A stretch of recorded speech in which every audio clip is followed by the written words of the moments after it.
ನಮಸ್ತೆ ಎಲ್ಲರಿಗೂ. Healing cosmics ರೇ ಯೂಟ್ಯೂಬ್ ಚಾನಲ್ಗೆ ಸ್ವಾಗತ. ನನ್ನ ಹೆಸರು doctor Varunika GN, Ayurvedic doctor, reiki master, Vedic numerology consultant, crystal healer, numero vastu consultant, colour therapist ಮತ್ತು ಟ್ಯಾರಟ್ ಕಾರ್ಡ್ ರೀಡರ್. ಎಲ್ಲರಿಗೂ ನಮಸ್ಕಾರ. ಸೊ ಇವತ್ತಿನ ಟಾಪಿಕ್ ಸ್ಟಾರ್ಟ್ ಮಾಡೋಕ್ಕಿಂತ ಮುಂಚೆ ಒಂದು ಕ್ರಿಸ್ಟಲ್ ಬಗ್ಗೆ ಹೇಳಬೇಕು ಅಂತ ಹೇಳ್ಬಿಟ್ಟು ಅಂದ್ಕೊಂಡಿದ್ದೀನಿ. ಸೊ ಅದೇನು ಅಂತ ಅಂದರೆ ಇದು ಹ್ಯಾಂಗಿಂಗ್ ಇದು. ಓಕೆ, ಆ್ಯಂಡ್ ಇದು ಕಾಂಬಿನೇಷನ್ ಬಂದುಬಿಟ್ಟು ಸೆಲೆನೈಟ್ ಮತ್ತು ಬ್ಲ್ಯಾಕ್ ಟರ್ಮಲಿನ್ ಇರುವಂತಹ ಒಂದು ಹ್ಯಾಂಗಿಂಗ್. ಓಕೆ, ಇದು 2 ಸೈಜಲ್ಲಿ ಇದೆ. ಈ ದೊಡ್ಡ ಸೈಜಲ್ಲಿ ಒಂದು ಇದೆ ಆ್ಯಂಡ್ ಸಣ್ಣ ಒಂದು ಸೈಜಲ್ಲೂ ಕೂಡ ಇದೆ. ಸೊ ಇದು ಬಂದುಬಿಟ್ಟು ಮೇಯ್ನಾಗಿ ನಿಮ್ಮ ಆಫೀಸಲ್ಲಿ ಅಥವಾ ಮನೆಯಲ್ಲಿ ಬಾಗಿಲಿಗೆ ಎಂಟ್ರೆನ್ಸ್ ಡೋರ್ಗೆ ಹಾಕುವಂತಹ ಒಂದು ನೆಗೆಟಿವ್ ಎನರ್ಜಿನ ರಿಮೂವ್ ಮಾಡಲಿಕ್ಕೆ ಇದನ್ನು ಯೂಸ್ ಮಾಡ್ತಾರೆ. ಅಂದರೆ ತುಂಬ ಮನೆಗೆ ಹೋಗಿದ ಮೇಲೆ ನಮಗೆ ತುಂಬ ಸುಸ್ತು ಅನಿಸ್ತಾ ಇದೆ, ಹೊರಗಡೆ ಚೆನ್ನಾಗಿರ್ತೀವಿ ಅಥವಾ ಹೊರಗಡೆ ಎಲ್ಲ ಚೆನ್ನಾಗಿರ್ತೀವಿ, ಬಟ್ ಮನೆಗೆ ಹೋದ ತಕ್ಷಣವೇ ನಮಗೆ ತುಂಬ ಸುಸ್ತು ಅನಿಸುತ್ತೆ, ನಮಗೆ ಮನೆಗೆ ಇರಲಿಕ್ಕೇ ಆಗೋದಿಲ್ಲ, ಅಥವಾ ಮನೆಗೆ ಬಂದ ತಕ್ಷಣವೇ ಯಾರ ಹತ್ರನಾದರೂ ಜಗಳ ಆಡ್ತಾ ಇದ್ವಿ, ಎನಿ ನೆಗೆಟಿವ್ ಎಮೋಷನ್ಸ್ ಏನಾದರೂ ಇತ್ತು ಅಂದರೆ ಇದನ್ನು ಎಂಟ್ರೆನ್ಸಿಗೆ ಹಾಕ್ತಾರೆ. ಸೊ ಎಂಟ್ರೆನ್ಸಿಗೆ ನೀವು ಯೂಸ್ ಮಾಡ್ಬೋದು. ಆ್ಯಂಡ್ ರೂಮಲ್ಲೂ ಕೂಡ ಬಾಗಿಲು ಅಲ್ಲೂ ಕೂಡ ನೀವು ಯೂಸ್ ಮಾಡ್ಬೋದು. ಆ್ಯಂಡ್ ಆಫೀಸಲ್ಲಿ ಎಂಟ್ರೆನ್ಸ್ ಬಾಗಿಲಿರುತ್ತಲ್ವ ಅಲ್ಲೂ ಕೂಡ ಯೂಸ್ ಮಾಡ್ಬೋದು. ಸೊ ಇದರಿಂದ ಏನಾಗುತ್ತೆ ಅಂದರೆ ಬ್ಲ್ಯಾಕ್ ಟರ್ಮಲಿನ್ ಇರೋದ್ರಿಂದ ಎಲ್ಲ ನೆಗೆಟಿವ್ ಎನರ್ಜೀಸ್ನ ಅಬ್ಸರ್ವ್ ಮಾಡ್ಕೊಳುತ್ತೆ. ಆ್ಯಂಡ್ ಸೆಲೆನೈಟ್ ಕಾಂಬಿನೇಷನಲ್ಲಿ ಇರೋದ್ರಿಂದ ಇದು ಯಾವಾಗಲೂ ಕೂಡ ಒಂದು ಪಾಸಿಟಿವ್ ಎನರ್ಜೀಸ್ನ ಇದು ಯಾವಾಗಲೂ ಕೂಡ ಎಮಿಟ್ ಮಾಡ್ತಾ ಇರುತ್ತೆ. ಸೊ ಹಾಗಾಗಿ ಇದನ್ನು ಬಾಗಿಲಿಗೆ ಹಾಕ್ತಾರೆ.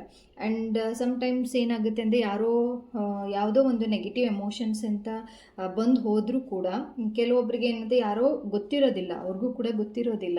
ಸೊ ಯಾರೋ ಬಂದು ಹೋಗಾಗಿದ್ಮೇಲೆ ನಮಗೆ ತುಂಬ ನೆಗೆಟಿವ್ ಅನಿಸ್ತಾ ಇದೆ ಅಂತ ಅಂದಾಗಲೂ ಕೂಡ ನೀವು ಇದನ್ನು ಯೂಸ್ ಮಾಡ್ಬೋದು. ಸೊ ಎಂಟ್ರೆನ್ಸಿಗೆ ನೀವು ಇದನ್ನು ಹಾಕಿದ್ರೆ ಅಂತ ಅಂದರೆ ಸೊ ಅಲ್ಲೇ ಕ್ಲೆನ್ಸ್ ಆಗಿಬಿಟ್ಟು ನೀವು ಒಳಗಡೆ ಮನೆ ಒಳಗಡೆ ಬರ್ತಾರೆ.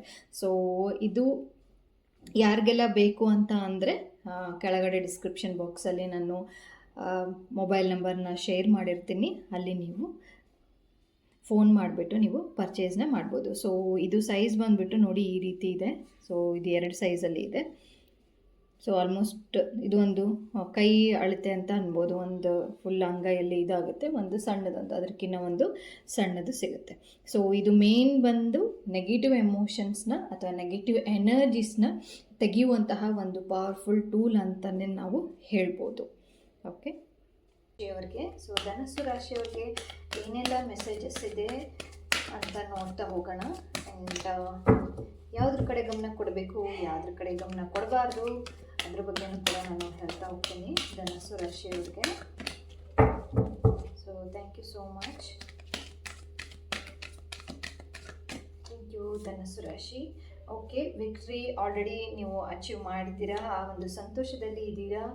ಆ್ಯಂಡ್ ಧನಸ್ಸು ರಾಶಿಯಲ್ಲಿ ಎಲ್ಲೋ ಒಂದು ಕಡೆ ರಿಲೇಷನ್ಶಿಪ್ಪಲ್ಲಿ ಇನ್ನೂ ಹೀಲ್ ಆಗಬೇಕು ಅಂತೇಳ್ಬಿಟ್ಟು ಅಂದ್ಕೊಳ್ತಾ ಇದ್ದೀರಾ, ಅದನ್ನು ಕೂಡ ತೋರಿಸ್ತಾ ಇದೆ. ಪ್ರೆಸೆಂಟ್ ಸಿಚುವೇಷನಲ್ಲಿ ಯಾವುದೋ ಒಂದು ಕಡೆ ನಿಮಗೆ ತುಂಬ ಕಷ್ಟವನ್ನು ಅನುಭವಿಸ್ತಾ ಇದ್ದೀರಾ.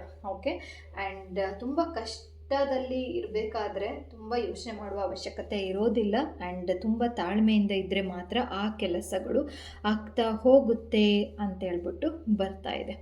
ಓಕೆ, ಆ್ಯಂಡ್ ಇಲ್ಲಿ ಮ್ಯಾರೇಜ್ ರಿಲೇಟೆಡ್ ಆಗಿ ಯೋಚನೆ ಏನಾದರೂ ಮಾಡ್ತಾ ಇದ್ದರೆ ತುಂಬ ಮ್ಯಾರೇಜಸ್ ಇಲ್ಲಿ ಬ್ರೇಕಪ್ಸ್ ಕೂಡ ಆಗಿದೆ. ಕೆಲವೊಬ್ಬರಿಗೆ ಬ್ರೇಕಪ್ಸ್ ಆಗಿ ಸಿಂಗಲ್ ಪೇರೆಂಟ್ ಆಗಿ ನೋಡ್ತಾ ಇದ್ದೀರಾ. ಆ್ಯಂಡ್ ಹೊಸಬ್ರು ಯಾರಾದರೂ ಸಿಗ್ತಾರಾ ಅಂತ ನೋಡಬೇಕಾದ್ರೆ ನಿಮ್ಮ ಒಂದು ಓಲ್ಡ್ ಫ್ರೀಕ್ವೆನ್ಸಿ ಬಂದು ನಿಮ್ಮನ್ನು ತಡೀತಾ ಇದೆ, ಅದು ಕೂಡ ಇಲ್ಲಿ ಕಾಣಿಸ್ತಾ ಇದೆ. ಆ್ಯಂಡ್ ಮುಂದೆ ಹೆಂಗೆ ಜೀವನ ಇರುತ್ತೆ, ನಮ್ಮನ್ನು ಹೆಂಗೆ ನೋಡ್ಕೊತಾರೆ, ಮೊದಲಿನ ಥರನೇ ಆಗಿಬಿಟ್ರೆ ಅಂತ ಹೇಳ್ಬಿಟ್ಟು ಅನ್ನುವಂತಹ ಒಂದು ಎನರ್ಜೀಸ್ ಇಲ್ಲಿ ಕಾಣಿಸ್ತಾ ಇದೆ. ಸೊ ಆ್ಯಂಡ್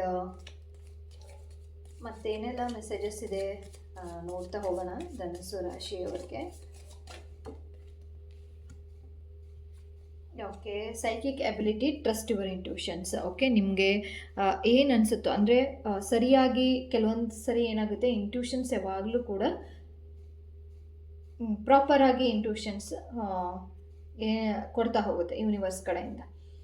ಓಕೆ, ಅದು ನಮ್ಗೆ ಗೊತ್ತಾಗುತ್ತೆ. ಇಲ್ಲಿ ಹೋದರೆ ನಮಗೆ ತೊಂದರೆ ಆಗುತ್ತೆ ಅಂತ ಅಂದಾಗ ನಮಗೆ ಯಾಕೋ ಹೋಗಬೇಕು ಅಂತ ಮನಸ್ಸೇ ಬರಲ್ಲ, ಅಥವಾ ಆ ಪರ್ಸನ್ನ ಮೀಟ್ ಮಾಡಬೇಕು ಅಂತ ಆ ಎನರ್ಜಿನೇ, ಬೇರೆ ಎಲ್ಲರೂ ಹೈಪರ್ ಆ್ಯಕ್ಟಿವ್ ಆಗಿರ್ತಾರೆ ಬಟ್ ನಮಗೆ ಆ ಎನರ್ಜೀಸು ಬರೋದೇ ಇಲ್ಲ. ಅಥವಾ ಎಲ್ಲರೂ ಡಲ್ ಆಗಿರುತ್ತೆ, ನಿಮಗೆ ಹೋಗ್ಬಿಟ್ಟು ಇಲ್ಲ ಮಾತಾಡಿಸ್ಲೇಬೇಕು, ನನಗಲ್ಲೇನೋ ಒಂದು ಸಿಗುತ್ತೆ ಅಂತ ಅನ್ನೋ ಒಂದು ಇಂಟ್ಯೂಷನ್ಸ್ ಇರುತ್ತೆ. ಟ್ರಸ್ಟ್ ಯುವರ್ ಇಂಟ್ಯೂಷನ್ ಅಂತ ಬಂದಿರುವಂಥದ್ದು. ಆ ಥರ ಇದರಲ್ಲಿ ನೀವು ನಿಮ್ಮ ಒಂದು ಇಂಟ್ಯೂಷನ್ ಸರಿಯಾಗಿರುತ್ತೆ, ಅದ್ರ ಮೇಲೆ ಟ್ರಸ್ಟ್ ಇಟ್ಕೊಳ್ಳಿ ಅಂತ ಬರ್ತಾ ಇದೆ. ಆಗಿದ್ಮೇಲೆ ಅಯ್ಯೋ ನನಗೆ ಮೊದಲಿಗೆ ಅದು ಅನಿಸಿತ್ತು, ನಾನು ಹಾಗೆ ಮಾಡಬೇಕಾಗಿತ್ತು ಅಂತ ಅನ್ನೋ ಬದಲು ಆ ಇಂಟ್ಯೂಷನ್ ಕಡೆ ಗಮನ ಕೊಡಿ ಅಂತ ಅನ್ನೋದು ಬಂದಿರುವಂಥದ್ದು. And dealing relationship with a women with dark complexion or hair ಅಂತ. ಸೊ ಇಲ್ಲಿ ಬಿಸ್ನೆಸ್ಸಲ್ಲಿ ಸ್ವಲ್ಪ ಜಾಸ್ತಿ ಎನರ್ಜೀಸ್ ತೋರಿಸ್ತಾ ಇದೆ. ಸೊ ಬಿಸ್ನೆಸ್ ರಿಲೇಟೆಡಾಗಿ ಯಾರೋ ಒಬ್ಬರು ಬಂದು ನಿಮ್ಮನ್ನು, ಹೆಣ್ಮಗು ಬಂದು ಆ ಒಂದು ಕಂಪ್ನಿ ನಡೆಸುವಂತಹ ಓನರ್ ಆಗಿರ್ಬೋದು, ಏನೋ ಒಂದು ಕಡೆ ನಿಮಗೆ ಅಪಾರ್ಚುನಿಟೀಸ್ ಕೊಡ್ತಾರೆ ಆ್ಯಂಡ್ ಅವರು ನಿಮ್ಮ ಜೊತೆಗೆ ನಿಲ್ತಾರೆ ಅಂತ. ಸೊ ನನಗೆ ಒಂದು ಕಾರ್ಡ್ ಬೇಕಾಗಿತ್ತು, ಸೊ 2 ಕಾರ್ಡ್ ಬಂದಿದೆ. ಸವನ್ ಈಸ್ ಲೀವಿಂಗ್ ಯುವರ್ ಲೈಫ್ ಅಂತ ಹೇಳ್ಬಿಟ್ಟು ಬಂದಿರುವಂಥದ್ದು. ಸೊ ಆಗೋದೆಲ್ಲ ಒಳ್ಳೆಯದಕ್ಕೇ. ಒಂದು ಪ್ಲೇಸ್ ಜಾಗ ಖಾಲಿ ಆದ್ರೇ ಇನ್ನೊಂದು ಪ್ಲೇಸ್ ಆ ಒಂದು ಪ್ಲೇಸಲ್ಲಿ ಸಿಗುವಂಥದ್ದು. ಅಂದರೆ ಒಂದು ಪ್ಲೇಸ್ ಏನಾದರೂ ಜಾಗ ಖಾಲಿ ಮಾಡಿದೆ, ಇವಾಗ ಕಸ ಏನಾದರೂ ಇತ್ತು ಅಂತ ಅಂದರೆ ಮನೆಯಲ್ಲಿ, ನೀವು ಆ ಕಸವನ್ನು ತೆಗ್ದಾಗ ಅದು ಕ್ಲೀನ್ ಆದಾಗ ಮಾತ್ರ ನಿಮಗೆ ಒಂದು ಸ್ಪೇಸ್ ಸಿಗುತ್ತೆ. ಆ್ಯಂಡ್ ಅಲ್ಲಿ ನೀವು ಬೇಕಾಗಿರುವಂತಹ ಚೆನ್ನಾಗಿ ಡೆಕೋರೇಷನ್ ಮಾಡಿರುವಂತಹ ವಾಸ್ ಆಗಿರ್ಬೋದು ಅಥವಾ ನಿಮಗೆ ಇಷ್ಟ ಆಗಿರುವಂತಹ ಒಂದು ಐಟಮ್ಸನ್ನು ಇಡಲಿಕ್ಕೆ ಸಾಧ್ಯ ಆಗುತ್ತೆ. ಸೊ ಇಂಡೈರೆಕ್ಟಾಗಿ ಬಂದಿರುವಂತಹ ಮೆಸೇಜಸ್ ಇದು. You will be receive or giving a precious gift. ಯಾರಿಗೋ ಒಬ್ಬರಿಗೆ ಗಿಫ್ಟನ್ನ ಕೊಡಬೇಕು ಅಂತ ಅಂದ್ಕೊಂಡಿದ್ದೀರಾ, ಸೊ ಖಂಡಿತವಾಗ್ಲೂ ಕೊಡಿ. ಆ ಒಂದು ಎನರ್ಜೀಸನ್ನು ನೀವು ಫಾಲೋ ಮಾಡಿ, ಇಂಟ್ಯೂಷನ್ಸ್ ಮೇಲೆ ಫಾಲೋ ಮಾಡಿ ಅಂತ ಹೇಳ್ಬಿಟ್ಟು ಬರ್ತಾ ಇದೆ ಧನುಸು ರಾಶಿ. ಆ್ಯಂಡ್ ಗೋಲ್ಡನ್ನು ಖರೀದಿ ಮಾಡಬೇಕು ಅಂತ ಅಂದ್ಕೊಂಡಿದ್ದೀರಾ, ಬಟ್ ಗೋಲ್ಡ್ ರೇಟ್ ಸ್ವಲ್ಪ ಜಾಸ್ತಿ ಇರೋದ್ರಿಂದ ಸ್ವಲ್ಪ ಯೋಚನೆ ಕೂಡ ಮಾಡ್ತಿದ್ದೀರಾ. ಇವಾಗ ಮಾಡಲಾ ಅವಾಗ ಮಾಡಲಾ, ಮುಂದೆ ಏನಾದರೂ ಕಡಿಮೆ ಆಗಬಹುದು ಅಂತೇಳ್ಬಿಟ್ಟು ಯೋಚನೆಯಲ್ಲಿ ಇದ್ದೀರಾ ಅಂತೇಳ್ಬಿಟ್ಟು ತೋರಿಸ್ತಾ ಇದೆ. ಎಲ್ಲೋ ಒಂದು ಕಡೆ ಗ್ರ್ಯಾಟಿಟ್ಯೂಡ್ನ ಹೇಳೋದು ಮರ್ತಿದ್ದೀರಾ ಧನಸ್ಸು ರಾಶಿಯಲ್ಲಿ. ಕೆಲಸ ಆಗಿರುತ್ತೆ, ಕೆಲಸ ಮಾಡಿಸ್ಕೊಂಡಿರ್ತೀರಾ, ಅದಕ್ಕೆ ಥ್ಯಾಂಕ್ ಯು ಹೇಳೋಕ್ಕೆ ನೀವು ಮರ್ತಿದ್ದೀರಾ ಅಂತ ಹೇಳ್ಬಿಟ್ಟು ಬರ್ತಾ ಇದೆ. ಸೊ ಯಾರಿಗೆಲ್ಲ ಫ್ರೆಂಡ್ಸ್ ಆಗಿರ್ಬೋದು, ರಿಲೇಷನ್ಶಿಪ್ಪಲ್ಲಾಗಿರ್ಬೋದು, ಏನೇ ಕೆಲಸ ಆಗಬೇಕು ಅಂತ ಅಂದಾಗ, ಒಂದು ನಮಗೆ ಲೈಟ್ ಬೇಕು ಅಂದಾಗ, ನಮಗೆ ಕುಡಿಯೋದಕ್ಕೆ ನೀರು ಬೇಕು ಅಂತ ಅಂದಾಗೂ ಕೂಡ ನಮಗೆ ಸರಿಯಾಗಿ ಸಿಗ್ತಾ ಇದೆ ಅಂತ ಅಂದರೆ ಆ ಒಂದು ಬ್ಲೆಸ್ಸಿಂಗ್ ಅಂತಲೇ ಅನ್ಬೋದು. ಯೂನಿವರ್ಸ್ ಕಡೆಯಿಂದ ಅಥವಾ ದೇವರಿಂದ ಒಂದು ಬ್ಲೆಸ್ಸಿಂಗ್ಸ್ ಇದೆ, ಆ ಒಂದು ಆಶೀರ್ವಾದ ಇದೆ ಅಂತಲೇ ಅನ್ಬೋದು. ಎಲ್ಲ ಇಸ್ಕೊಂಡ್ಬಿಟ್ಟು ಥ್ಯಾಂಕ್ ಯು ಅಂತ ಹೇಳೋಕ್ಕೇ ಹಿಂದು ಮುಂದೆ ಮಾಡ್ತಾ ಇದ್ದೀರಾ ಅಂತ ಅನಿಸ್ತಾ ಇದೆ. ಎಲ್ಲೇನಾದರೂ ಅಂದ್ಕೊಂಡ್ಬಿಡ್ತಾರೆ, ಥ್ಯಾಂಕ್ ಯು ಹೇಳ್ಬಿಟ್ರೆ ನೀವೆಲ್ಲಿ ಸಣ್ಣವರಾಗ್ತೀರಾ ಅಂತ ಅಂದ್ಕೊಳ್ತಾ ಇದ್ದರೆ ಖಂಡಿತವಾಗ್ಲೂ ಅದನ್ನು ಮಾಡಬೇಡಿ. ಗ್ರ್ಯಾಟಿಟ್ಯೂಡ್ನ ತೋರಿಸುವ ಅವಶ್ಯಕತೆ ತುಂಬಾ ಇದೆ ನಿಮ್ಮ ಲೈಫಲ್ಲಿ. ನೀವು ಯಾವಾಗ ಗ್ರ್ಯಾಟಿಟ್ಯೂಡ್ನ ತೋರಿಸ್ಲಿಕ್ಕೆ ಸ್ಟಾರ್ಟ್ ಮಾಡ್ತಿರೋ ಆಗ ನಿಮ್ಮ ಲೈಫ್ ನೀವು ಇಮ್ಯಾಜಿನ್ ಮಾಡೋಕ್ಕಾಗಲ್ಲ, ಅಷ್ಟು ಎತ್ತರಕ್ಕೆ ನೀವು ಬೆಳೀತಾ ಹೋಗ್ತೀರಾ. ಓಕೆ, ಆ್ಯಂಡ್ ಧನಸ್ಸು ರಾಶಿಗೆ ಆರ್ಕೇಂಜಲ್ಸ್ ಕಡೆಯಿಂದ ಏನು ಮೆಸೇಜಸ್ ಇದೆ ನೋಡೋಣ. Okay, archangel, be conscious, cooperate with others for the highest good. Okay, ಇಲ್ಲೂ ಕೂಡ ನಾನೇ ಆಗಬೇಕು ಅನ್ನೋ ಒಂದು ಅಹಂ ಬಿಟ್ಟು ಬೇರೆಯವ್ರು ಏನು ಹೇಳ್ತಾ ಇದ್ದಾರೆ ಅನ್ನೋದನ್ನು ಸ್ವಲ್ಪ ಯೋಚನೆ ಮಾಡಿ ಮಾತಾಡಿ. ಎಲ್ಲದೂ ಸಿಟ್ಟಿಂದನೇ ಆಗಲ್ಲ. ಓಕೆ, ಆರ್ಕೇಂಜಲ್ ಜೋಫಿಯಲ್ ಹೇಳ್ತಿದ್ದಾರೆ, act with a wisdom, use information for the highest good. ಅಂದರೆ ಇನ್ನೂ ಕೂಡ ಇನ್ಫಾರ್ಮೇಷನ್ ಏನಾದರೂ ನಿಮಗೆ ಬೇಕು ಅಂತ ಅಂದರೆ, ಆ ಸಬ್ಜೆಕ್ಟ್ ಬಗ್ಗೆ ಬೇಕು ಅಂತ ಅಂದರೆ ಖಂಡಿತವಾಗ್ಲೂ ಅದನ್ನು ನೀವು ರಿಸೀವ್ ಮಾಡ್ಕೋಬೋದು. ರಿಸೀವ್ ಮಾಡಲಿಕ್ಕೆ ಇವಾಗ ಆ ಟೈಮ್ ಬಂದಿದೆ. ಆ್ಯಂಡ್ ಆ ಒಂದು ಜ್ಞಾನವನ್ನು ನೀವು ಉಪಯೋಗಿಸ್ಬೇಕು ನಿಮ್ಮ ಒಂದು ಲೈಫಲ್ಲಿ ಅಂತ ಹೇಳ್ಬಿಟ್ಟು ಬರ್ತಾ ಇದೆ. So thank you so much ಧನುಷು ರಾಶಿ.